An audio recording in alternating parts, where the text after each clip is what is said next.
Kandi imyigaragambyo irakomeje. Tukaba twaganiriye n'umunyamakuru wa Daily Monitor uri muri Uganda n'uwitwa Kimboa. Kimboa akaba akorera nyine Daily Monitor. N'umunyamakuru bakurikirana ibintu bya politike cyane. Yego. Mukaba mwaganiriye bwana Dunia. Reka ku murongo wa telefone aho mwaganiriye tubanze tumwumve. Noneho ibyinshi yavugaga mu Cyongereza. Yavuga mu Cyongereza yagaragaje ishusho y'ukuntu ibintu bimeze. Twebwe turaza kugerageza kubabwira mu Kinyarwanda ibyo yagiye, kandi hari n'abantu benshi bakurikirana izo rambo bumva Icyongereza barabyumve. Noneho tugaruke mu kanya. We just moving. Yeah, so I've seen your request. And we have had a situation here in the morning. It started like as if it would not progress. Security has been everywhere on the streets. After possibly getting a notification of places where the protesters had planned to start from, the march to the parliament. But then they kind of halted, and later on, through mobilization from their Twitter space, they proceeded, starting from around 10 a.m. And it's just of late that they are withdrawing, planning to meet again at their Twitter spaces to plan for the following day. So it has not yet ended. However much security has been everywhere, aided by military police and the common police, Uganda Police Force. They have been everywhere trying to arrest whoever comes out donning in shirts indicating the campaign they are up to, because they have been putting on the shirts indicating the message that the speaker must resign, walk to parliament, and others carrying placards. So everywhere they have been appearing, army and police have been trying to stop them. They have arrested thousands and thousands of people so far, including university students. The universities that have been common with a number of students, we have seen those from Makerere, and then others from the IU, International University, and International Islamic University of Uganda. They have been arrested so far. We have had allegations that the speaker is trying to engage the university chancellors to ensure that these students are completely banned from continuing with their studies. But that is still under the allegation spaces. We are yet to confirm. However, so far we have also seen the Law Society, independent lawyers coming out to help those who have been arrested, but still most of them are denied access to police stations now. Some journalists have also been arrested. If you look around, the journalists from the Daily Monitor, KFM, I have seen about 2 or 3 of them. They have been arrested, and those ones actually have been remanded straight away. So the scrutiny is still ongoing at police stations, much as lawyers up to now are still denied access to most of the police stations within the capital of Kampala and the neighboring district of Wakiso. Yeah, so youths have not given up. They are still mobilizing themselves to meet again on their X space, the former Twitter, to chant the way forward for the tomorrow's march. And so we still looking up for that. It seems the situation has not yet ended so far.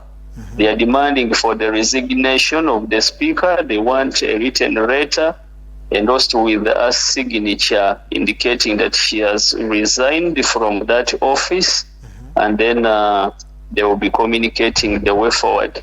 So the march has started today, or the protest, because the march as it was planned, it was somehow frustrated by security, but the intention is not yet given up. They are still demanding for the same, even up to even tomorrow.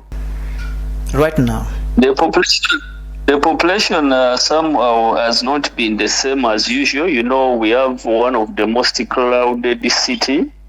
Yeah, Sorry is full of people, but due to the communication is and the prior deployments done by the security forces yesterday, because you will remember that yesterday a lot of deployments were made by security, including the army and the police everywhere. There was a lot of armored vehicles moving around the town, getting to the key point centers where they thought that probably these organizers could meet and plan for today's protest. And they tried to arrest a number of people, including MPs, who were going to the party headquarters of one of the most leading opposition currently in the country, that is the National Unity Platform.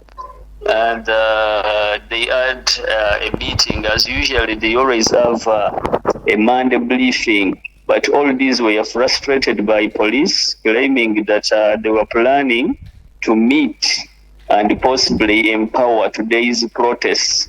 So the prior deployment frustrated some people or discouraged some people to get into town, and so the population has been a little limited as compared to the usual working days.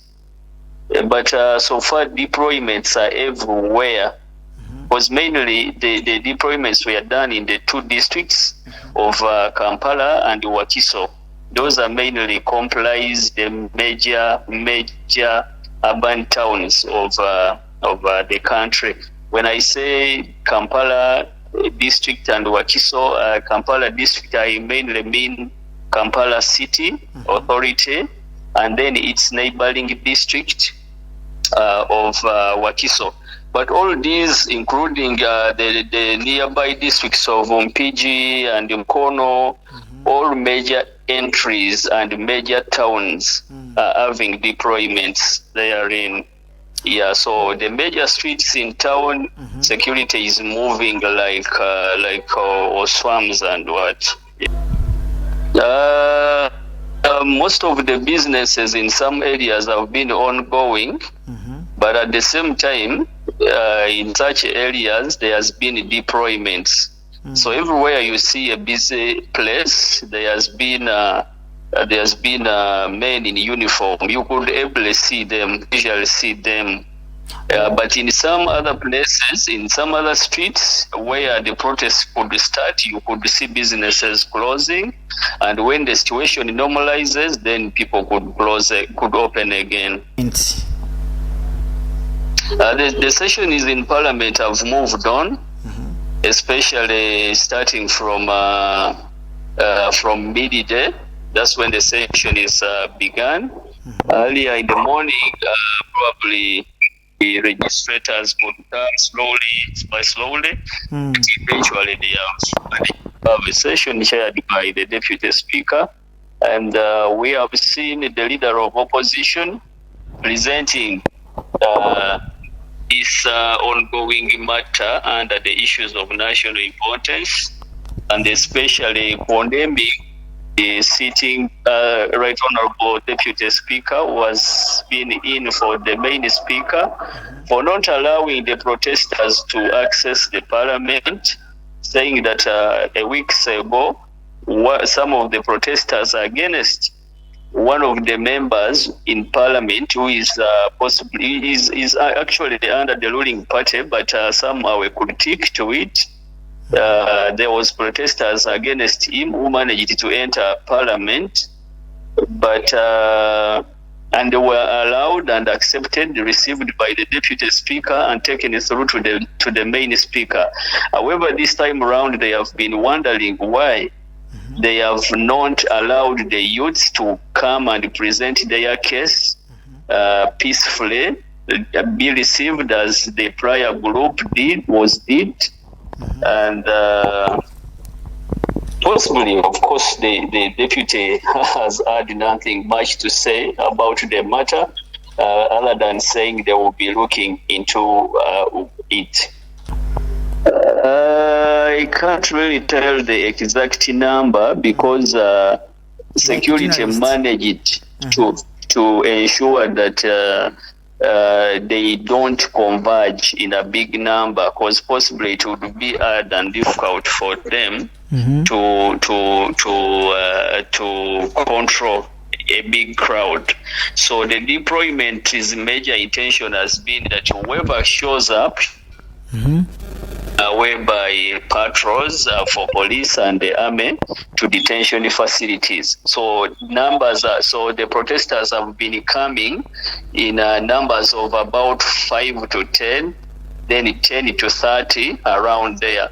But nonetheless, they have managed to turn up in thousands if you compare the morning hours up to the evening hours.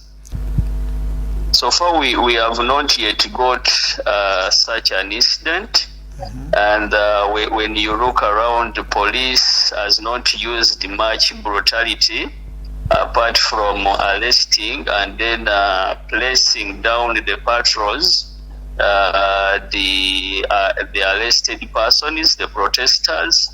So far, when you compare the brutality that has been used in the previous suppression of demonstrations, it has really not been much brutality. We have not yet confirmed or received any information about death of any protester. We have not really received any as of today. Well, you see, the major issue is corruption, misuse of office and corruption, because the two moves hand in hand.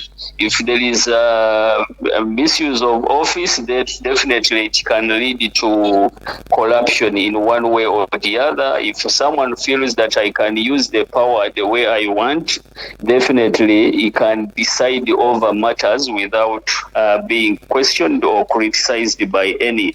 So what the youths are looking at is that people sharing money in the way they want, spend it luxuriously on different things, and yet the country is facing major challenges such as poor roads, inadequate medicine in health facilities, and also in many different other sectors. Schools are still lacking better facilities.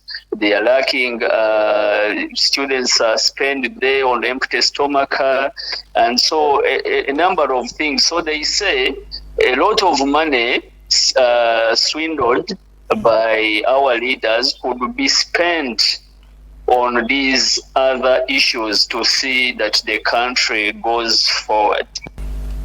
Okay, like it was at our neighborhood in Kenya. The protests were not mainly geared and organized by politicians. What is being done is call for their what I may say, they only demand for their position on this, but entirely they are not allowing politicians to enter into it and lead it. So they are moving it on an aspect that it is partless, it is leaderless, but a cause that touches someone's heart. It's only the people who are affected this time around. They don't want politics. They don't care whether you are of the opposition party, let's say NUP, that's the National Unity Platform headed by Bobi Wine, or the National Resistance Movement headed by President Yoweri Museveni, or whether it is the other parties close to power like the FDC and others. It is mainly the people-centered interest. It is now the youths coming on board, and when you look around, it is the elite youths coming on board to demand for proper use of resources for the country. So the politicians, we have seen many of them, of course, coming out to say, yes, we support you. You can take the lead, you can take the mantle, fight for your rights, fight for what you think that is right.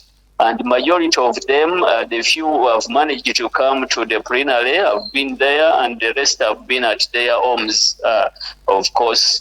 But when you look around, they have been coming out and comment about this, and mainly it has been supported by the opposition politicians. And this time round, I don't want to say that a few, but also some politicians from the ruling party are also supporting the cause. Not yet so far at the level of Kenya. Not yet, because here in the country it is just starting, and you know the political spheres differ. When you look at Kenya, the way they command their power is a little different from Uganda. When you look at the president of Kenya is a little relaxed in applying possibly force. Uganda here, protests have been happening, but heavily and brutally suppressed. So I will say that there is a number of people possibly who turn up online or say so many things here and there, but they have not managed to come on the streets. So when you look at the magnitude of the protests which have happened today, I will not say that they have reached halfway to that of Kenya.